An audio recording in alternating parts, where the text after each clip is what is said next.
열왕기하 9장 1절에서 10절의 말씀을 우리 한 절씩 교독하시고 마지막 절 10절은 함께 읽도록 하겠습니다. 제가 먼저 1절을 읽습니다. 선지자 엘리사가 선지자의 제자 중 하나를 불러 이르되 너는 허리를 동이고 이 기름병을 손에 가지고 길르앗 라못으로 가라. 선지자 여호사의 아들 예후를 찾아 들어가서 영계중에서 일어나게 하고 그가 들어가 기름병을 가지고 그의 머리에 부으며 이르기를 여호와의 말씀이 내가 너에게 기름을 부어 이스라엘 왕으로 삼노라 하셨느니라 하고 곧 문을 열고 도망하되 지체하지 말지니라. 곧 청년 곧 선지자의 청년이 길르앗 라못으로 가니라.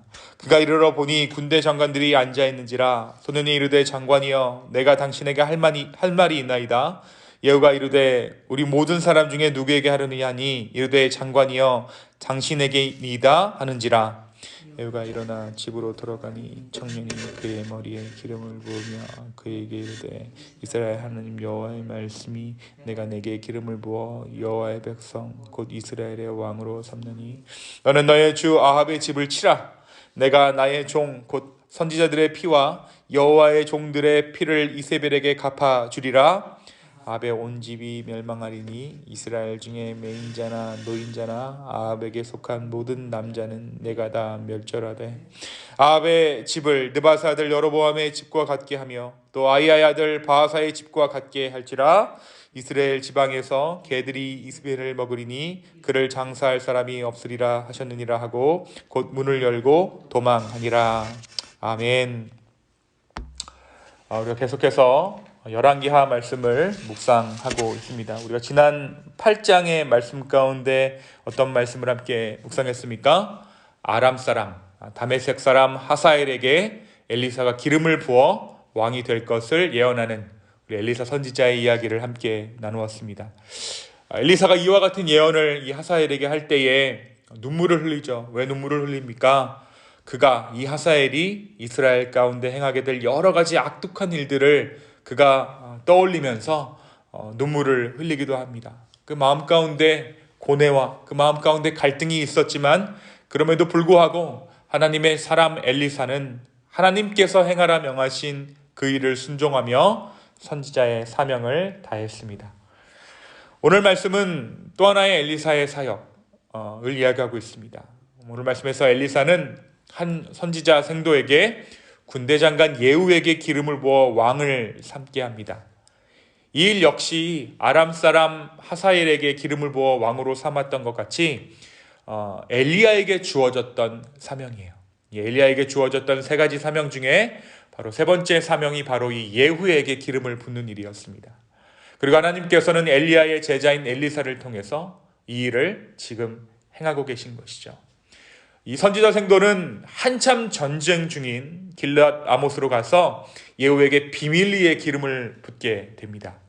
그리고 그곳에서 예후는 왕으로 추대를 받습니다. 어떻게 보면 지금 이스라엘을 다스리고 있는 요람 왕이 모르게 기습적으로 선지자 엘리사의 성도가 찾아가서 그에게 기름을 붓고 황급히 그 자리를 빠져나오는 것이 오늘 내용의 본문의 내용입니다. 이 오늘 말씀에 나와 있는 이 요람의 죽음은 엘리야의 선지자의 예언대로 된 일입니다. 하나님께서 아합의 행악함을 보셨죠. 그리고 엘리야를 통해서 예언하시기를 나봇의 피를 핥은 곳에서 너의 피도 핥을 것이다 라고 아합에게 경고하십니다. 근데 이 예언이 아합의 때가 아닌 그 아들 시대에 이루어질 것이라고 하나님께서 그 심판을 유예해 주세요.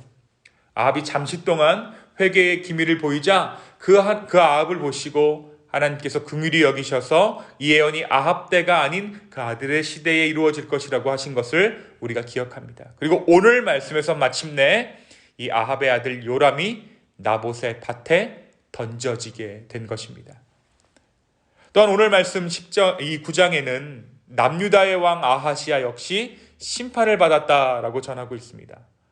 이 남유다의 아하시야는 아합의 집안과 결혼관계로 맺어진 친척으로서 이 심판을 함께 받았습니다. 그리고 오늘 말씀이 전하는 중요한 한 사건이 있습니다. 바로 아합의 아내 누가 죽음을 당합니까? 이세벨이 죽음을 당합니다. 이 이세벨은 이스라엘의 두 내시가 예후의 편으로 돌아서서 성에서 내던져지는 비참한 죽음을 맞게 됩니다. 배반으로 죽게 돼요. 그리고 엘리야 선지자의 예언대로 이 이세벨의 시체는 개들이 먹습니다. 오늘 말씀에서 이 예후라는 자는 하나님의 심판의 대행자로서 그 역할을 수행합니다. 예후는 즉각적으로 이 심판을 대행하고 있어요. 그런데 오늘 본문이 이 예후가 선지자의 말대로 심판을 행하는 것을 전하고 있지만 이 예후 역시 죄악을 범하였다라고 이야기합니다. 예후도 율법을 순종하지 않았습니다. 결국 그도 이 열왕기하 10장에 보면 금송아지를 섬기는 여로보암의 길로 행하던 왕이었어요. 결국 예후의 심판은 하나님의 편에서, 의의 편에서 악을 응징했던 것이 아니라 개인적인 야욕으로 이 일을 진행했던 것입니다. 그리고 하나님께서 그에게 기름을 부으셔서 그의 악행 가운데 아합을 심판하게 하시고 이세벨을 심판하게 하신 것이죠. 이것이 바로 오늘 말씀 열왕기하 9장이 전하고 있는 말씀의 내용입니다. 사랑하는 성도 여러분, 오늘 말씀 우리에게 무엇을 전하고 있습니까? 오늘 말씀은 우리에게 악인의 계획까지도 섭리 가운데 두시는 하나님의 놀라운 주권을 보게 해요. 저 일은 악한 일이다. 저 사람은 악한 사람이다. 그런데 하나님께서는 놀랍게도 그 악한 일들을 통하여서 하나님의 일을 삼으시고 하나님의 일들을 그 안에서 이룬다는 것입니다. 그래서 우리가 그 악한 일을 두고 혹은 그 악한 사람을 두고 섣불리 판단할 수 없는 것입니다. 그 안에서 이루어지고 있는 것이 무엇입니까? 그 안에서 이루어지고 있는 것은 바로 하나님의 일이기 때문입니다.